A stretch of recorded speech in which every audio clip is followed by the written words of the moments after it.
Hello friends, आज से हम लोग जीव विज्ञान देखेंगे। जीव विज्ञान में हम पहले जीव विज्ञान कौन देखेंगे? बायोलॉजी। बायोलॉजी क्या होता है? तो यह विज्ञान की वह शाखा है जिसके अंतर्गत जीवधारियों का अध्ययन किया जाता है। ठीक है। फिर यहाँ पे दिया है बायोलॉजी। बायोलॉजी बायो का अर्थ क्या है? तो बायो का अर्थ है जीवन, लाइफ, और लोगोस का अर्थ है अध्ययन, स्टडी करना, अर्थात जिसमें हम जीव के जिस भी चीज़ में जीव होगा, लाइफ होगा, जिस चीज़ का लाइफ होगा वो बायोलॉजी के अंदर में आएगा। ठीक है ना, बायोलॉजी कहलाता है।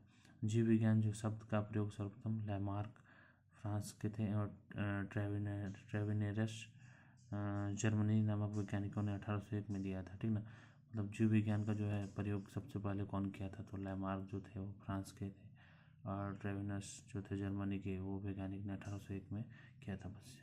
फिर जीव विज्ञान कुछ शाखा है, ब्रांचेज है। ठीक ना, जैसे एपीकल्चर। एपीकल्चर में कहते हैं मधुमक्खी का जो पालन करते हैं उसको एपीकल्चर कहते हैं।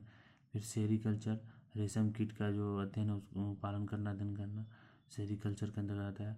और मत्स्य पालन का अध्ययन, पिसीकल्चर। ठीक है ना, पिसीकल्चर। माइकोलॉजी, कौकों का अध्ययन। फाइकोलॉजी, शैवालों का अध्ययन। और जो एंथोलॉजी, पुष्पों का अध्ययन। पोमोलॉजी, फलों का अध्ययन। और जो पक्षी का अध्ययन है तो उसको ऑर्निथोलॉजी बोलते हैं।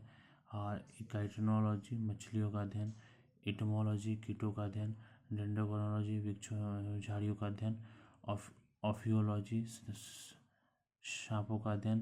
और सौरोलॉजी, छिपकलियों का अध्ययन। और सिल्वीकल्चर जो होता है वो काष्ठी पेड़ों का जो संवर्धन है उसके बारे में। और हॉर्टिकल्चर, ये उद्यान विज्ञान, जो उद्यान में जो हम को जो ग्रो करते हैं, कोई भी चीज़ से फल फूल हो गया उसके बारे में। फ्लोरिकल्चर, फूलों का। फ्लोरिकल्चर तो सिंपल है, फ्लावर से है तो फ्लोरिकल्चर जैसे याद कर सकते हैं। एंथोलॉजी, फूलों का अध्ययन, ये भी याद कर पाइएगा आप। एग्रोस्टोलॉजी, घास का वैज्ञानिक अध्ययन जो है।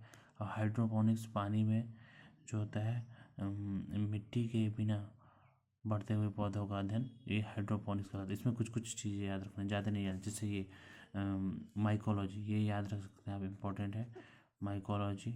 और ये फाइकोलॉजी, ये भी याद कर सकते हैं। फाइकोलॉजी हो गया, माइकोलॉजी, ये दोनों याद कर सकते हैं आप, इम्पोर्टेंट है। ये एंथोलॉजी, पुष्पों का अध्ययन। एपीकल्चर, ये सेरी और इसमें क्या इम्पोर्टेंट है। और ऑर्निथोलॉजी, पक्षियों का अध्ययन। और डेंड्रोलॉजी, वृक्षों झाड़ियों का अध्ययन, ये इम्पोर्टेंट है।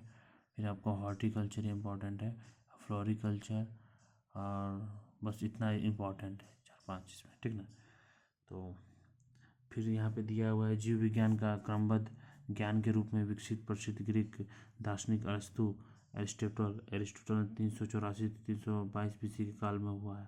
ठीक ना, तो जीव विज्ञान का जो क्रमबद्ध ज्ञान का जो मतलब जीव विज्ञान का जो डेवलपमेंट हुआ है ना, अरस्तु ने किया है, वो इसमें दिया है 384 से 322 BC काल में हुआ।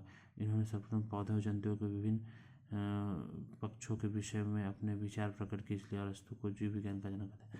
मतलब ये जो थे ना, ये पौधे और जंतु के बारे में अध्ययन किए। ठीक ना, उसके बारे में विभिन्न विषयों के बारे में विचार प्रकट किए कि पौधे ऐसे अपना रेस्पिरेशन करते हैं, ये फोटो उनमें स्टोमाटा होता है, तो ये सब मतलब अपना विचार प्रकट किए।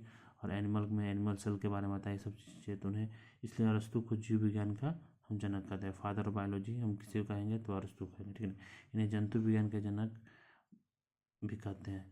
इन्हें जंतु विज्ञान का जनक, जैसे हम बायोलॉजी को तो मेनली 2 ब्रांच बांटते हैं। ठीक ना, एक होता है बॉटनी और एक होता है जूलॉजी। जैसे बायोलॉजी है, बायोलॉजी को हम 2 पार्ट्स में डिवाइड करते हैं बायोलॉजी को। एक हो जाता है बॉटनी, दूसरा होता है जूलॉजी। तो बॉटनी में हम स्टडी करते हैं प्लांट्स के बारे में। ठीक ना, और जूलॉजी में हम स्टडी करते हैं एनिमल्स के बारे में। ठीक ना, एनिमल्स के बारे में।